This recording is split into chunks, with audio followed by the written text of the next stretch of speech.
Hey guys, Wednesday night, we're going to go over Thursday's workout. I remembered to write down the warm-up this time, so that's a plus. We have running in place for a minute, so really just getting that heart rate up again. And then we are going to do 2 burpee broad jumps. So you're going to do that burpee on the ground, and then you're leaving the ground with 2 feet, and then landing with 2 feet as well. Then you'll do your burpee and then come back with it. Then 4 inchworms, so touching your toes, then walking out and then bringing your feet up to your toes. Then we are going to do 6 toe touch squats. So on your toe touch squats, shoulder width apart, hands up, we're going to reach down, then drop our hips, our chest will rise. We're going to drive our hands up, and then we will stand. After the 6 toe touch squats, we're going to go into 8 push-ups, and then we're going to do 10 good mornings. So if you have your broom, barbell, PVC, or jump rope handy, a little bit of a knee bend, shins will stay vertical, and then we're dropping our back nice and flat, and then standing up again. 10 of those, then 12 leg swings. You can go 6 each side or 12 each side, doesn't matter. Also, I would go side to side. We're going to do some lunges so you can kind of open up those hip flexors. 14 shoulder circles, so wrapping around and then coming back through. And then we're going to do 16 calf raises. So the home version, we have a lot of jumping jacks, so that's what the calf raises are for. The CrossFit does not, though. We are going to go into, we're also going to do the strength. So we're going to do the lunges. I believe it's 5 rounds of 8 front rack lunges. So that's, 4 each side. 4 each side. So if you have a broom, we'll bring it up. If you have a barbell, you can use that. If you have some odd objects as weight, you can set them up into the front rack position too. If you have dumbbells, you can set up in the front rack. If you just have one, you can still kind of go into that front rack position as well. But we're going to hold that up, step down, 90-90, keep your core tight, shoulders should still stack over those hips, and then we're going to push back into that starting position, step down, and then push back. If you guys do have weight, you guys are going to go as heavy as you can with good form, and you're going to stay the same across that set. Otherwise, just doing those 8, any weight you have, it can be that case of Fit 8 again, or whatever you have for that weight to be on your chest for the lunges.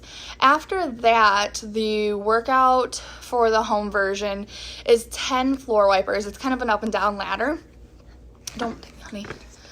10 floor wipers, then you'll do 25 jumping jacks, and then 10 bent over odd object rows, then 50 jumping jacks, then 40 ground to overhead, then 100 jumping jacks, then 40 shoulder to overhead, 50 jumping jacks, 20 rows, jumping jacks, and then finish with the floor wipers.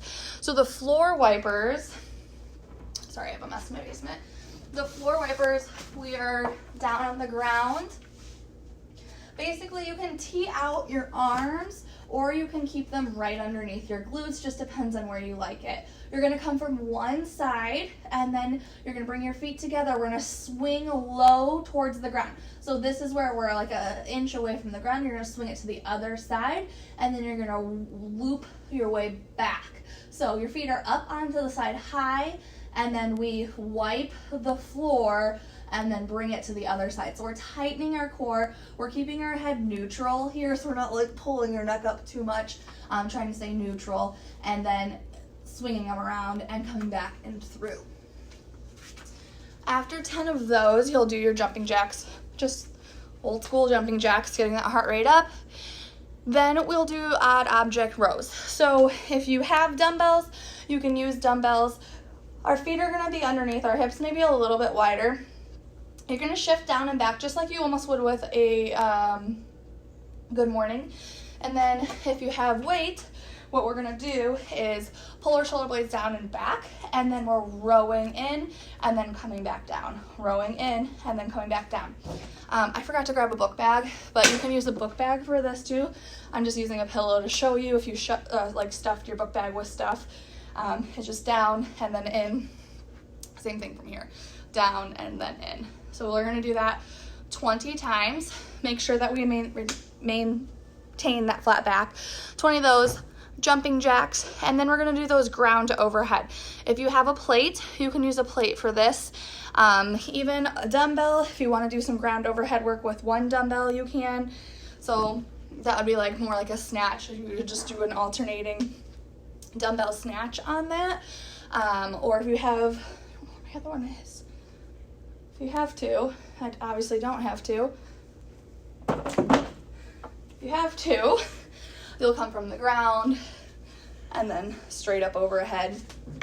Or if you have that book bag or pillow, we touch the ground and then punch it up and overhead. The other day I used like the kids' old, I have it here, this too. So really whatever you can find, just that adds a little bit of weight, okay? Jumping jacks again, and then we're gonna go shoulder to overhead. So that's where we have that weight at our chest, move our head out of the way, and then press. You can go strict press if your weight is lighter. You can go push press. When we push, remember, knees shoot out, chest stays up, and then we use that to press that weight straight up and over. So again, just dip, press, you can go under, just depending on how much weight you have. And then you're gonna go back down through that list. You're gonna do the rows and the floor swipers again with that jumping jacks in between. I think that's everything. Pretty sure I wrote it down right. If you guys have any questions on it, let me know. You can really use any kind of weight you can find or any kind of weight that you can build. We're just moving, so rock it out up and down. Have a good workout.